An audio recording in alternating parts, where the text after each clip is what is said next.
এফালে প্ৰচণ্ড গৰমে দহিছে ৰাজ্যৰ জনসাধাৰণ, আনফালে সঘনাই বিদ্যুৎ কৰ্তন বিদ্যুৎ বিভাগৰ। লখিমপুৰ জিলাত উৎকট গৰমত শ্ৰেণীকোঠাতে ঢলি পৰিল 10ম শ্ৰেণীৰ এগৰাকী ছাত্ৰী। নামনি লখিমপুৰ বৰনাহৰণি উচ্চ মাধ্যমিক বিদ্যালয়ত সংঘটিত হয় এই ঘটনা। জানিব পৰা মতে ছাত্ৰীগৰাকীৰ নাম বৰ্ষা বৰা। ছাত্ৰীগৰাকীক ইতিমধ্যে ধলপুৰ চিকিৎসালয়ত ভৰ্তি কৰোৱা হৈছে বুলি জানিব পৰা গৈছে। উল্লেখ্য যে তাপমাত্ৰাৰ পৰিমাণ বৃদ্ধি পোৱাৰ পৰিপ্ৰেক্ষিতত ৰাজ্যৰ কেইবাখনো জিলাত বিদ্যালয়সমূহৰ পাঠদানৰ সময়সূচী আগুৱাই দিয়া হৈছে যদিও এই পৰ্যন্ত লখিমপুৰ জিলাত সময়সূচী পূৰ্বৰ দৰেই আছে। স্কুলত প্ৰাৰ্থনা সভাৰ পাছতে ছাত্ৰ ছাত্ৰীসকল যেতিয়া ক্লাছৰুমৰ ভিতৰলৈ প্ৰৱেশ কৰিছে, তাৰ ঠিক 2-4 মিনিটৰ পাছৰ ভিতৰতে এজনী ছাত্ৰী হঠাতে উশাহ ল'ব নোৱাৰা হৈ পৰিলে। উশাহ ল'ব নোৱাৰা হৈ তাই কান্দিবলৈ লাগিছে আৰু ভৰি হাতবিলাক কিছু চেঁচা হৈ গৈছে। আমি ক্লাছ বাদ দি তাইক শুশ্ৰূষা কৰিবলৈ লাগিলোঁ আৰু তাৰ পৰৱৰ্তীতে আমি দেখিছোঁ যে তাই কোনো প্ৰকাৰে উশাহটো ঘূৰাব পৰা নাই। তেতিয়া লগে আমি প্ৰধান শিক্ষকদেৱৰ সহায়ত আমি এখন গাড়ীৰে মাককো খবৰ দি মাতি হস্পিটেললৈ আমি পঠিয়াই দিছোঁ। আৰু এনেকুৱা ধৰণৰ আৰু সমস্যা যে আৰু নাহিব তাক আমি নুই কৰিব নোৱাৰোঁ, কিন্তু নিশ্চয় তেনেকুৱা আৰু ৰিপিট হ'ব পাৰে। তেনেকুৱা ছাত্ৰ ছাত্ৰী অত্যাধিক গৰমৰ কাৰণে হৈছে। ইয়াতে এতিয়া 42 পৰ্যন্ত হ'বলৈ গৈ আছে।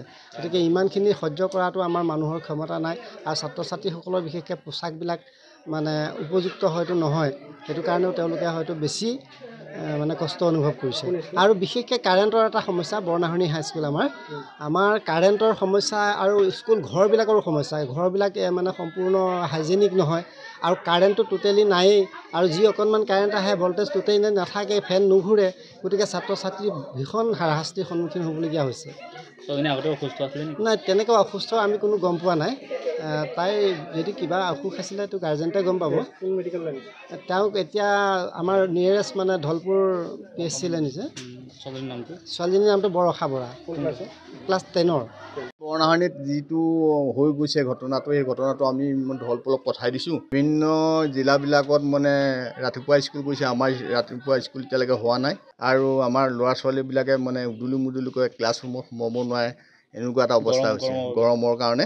গতিকে আমি চৰকাৰক আহ্বান জনাইছোঁ, অতি সোনকালে ৰাতিপুৱা স্কুল কৰিলে আমাৰ ছাত্ৰ ছাত্ৰীসকলে যথেষ্ট উপকৃত হ'ব। বিশেষভাৱে পৰীক্ষা পালেহি আমাৰ কোৰ্চবিলাক আধাখুনীয়া কিছুমান হৈ আছে।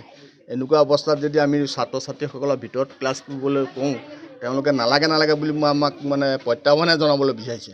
গতিকে আমি চৰকাৰক আহ্বান জনাইছোঁ, অতি সোনকালে আমাৰ ডিষ্ট্ৰিক্টত জিলা প্ৰশাসনৰ বিষয়াই ৰাতিপুৱা 7 বজা বা 7:30 বজাত স্কুলখন যদি পাতি দিয়ে, তেতিয়া আমাৰ পৰীক্ষাখিনিও সুকলমে কৰি নিব পাৰিম আৰু আমাৰ কোৰ্চবিলাকো সম্পূৰ্ণভাৱে হ'ব বুলি আমি ভাবিছোঁ। বিহপুৰীয়াৰ পৰা মাধুৰ্য দাস আৰু জয়ন্ত হাজৰিকাৰ ৰিপৰ্ট, এনি ভাৰত 24।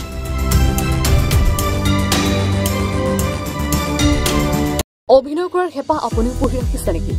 আপোনাৰ অভিনয় কৰাৰ অভিজ্ঞতা নাই? কোনো কথা নাই, আপোনাৰ বাবে আহিছে সোণালী সুযোগ। 29 ছেপ্টেম্বৰত দিনৰ 9 বজাৰ পৰা নিশা 8 বজালৈ বলিউড তথা হলিউডৰ চিনেমাৰ বাবে অডিশ্যন হ'বলৈ গৈ আছে গুৱাহাটীৰ কাহিলীপাৰাস্থিত জ্যোতি চিত্ৰবনত। 5 বছৰ বয়সৰ পৰা 17 বছৰ ব্যক্তিয়ে কৰিব পাৰিব অংশগ্ৰহণ। পঞ্জীয়ন হ'ব বিনামূলীয়া, নিৰ্দিষ্ট ৱেবছাইটত কৰিব পাৰিব আবেদন।